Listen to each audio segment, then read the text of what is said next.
Hi, Beginning Orchestra. It was so great to see you guys on Monday. I know it was a lot.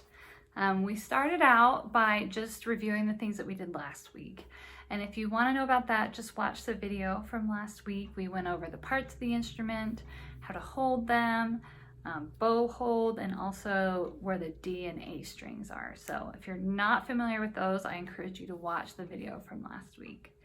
Then I started to teach you how to put your left hand fingers on the string, which was a little overwhelming, and it always is. So we're going to be working on that a lot, just the D string. So I'm going to show some videos that I made that show where each finger goes, so that you can know how to play those notes. We learned open D, E, F sharp, and G. So watch this to know what to do.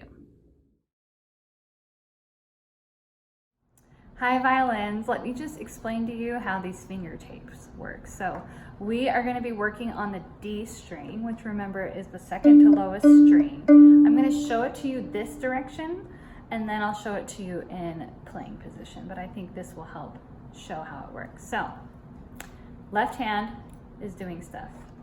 Right hand can just hold the instrument for now.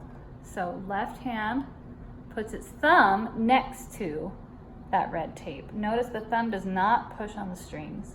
It's just next to there. And that's why I like that these tapes are a little long, because you can just know that you got to put your thumb next to that tape. Now, your pointer finger is your first finger. It pushes down on that first tape on the D string.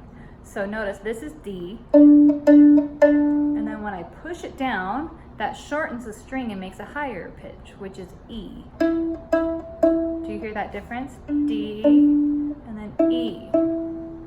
Makes sense? Now, as you might guess, your next finger, your middle finger, is your second finger, and it goes on your next tape. This is called F sharp, which I know is weird. Why wouldn't we just do F? You'll learn all that later. Just trust me, it's F sharp. F sharp is that second finger, so we have D, E, F sharp. And then your ring finger is the last finger we're going to use for now. We're not going to use the pinky for a little bit. Your ring finger goes on the last one, and that's G. And you're probably like, Miss Badal, I already have a G. Your lowest string is a G. But we are learning this G, this F sharp, and this E, because you have another E. But do you hear how they kind of sound the same? That's because they're the same note. And then open D. So what we're doing is we're trying to figure out what these notes sound like just on the D string. So let me show you now in playing position. So we have, notice my right hand is doing the plucking, and you put your thumb on the fingerboard and use the side of your finger. A lot of people were trying to use their fingernail, and that doesn't make a good sound. It sounds a lot better if you use the side of your finger. So thumb next to the first finger tape. First finger on the first tape on the E, on the D string. Ugh. That makes E. See that? D, E, and I have to push down pretty hard. If you don't push down hard enough, it sounds like that, okay? There's E. Second finger is F sharp. Third finger is G. And keep in mind that all these are on the D string.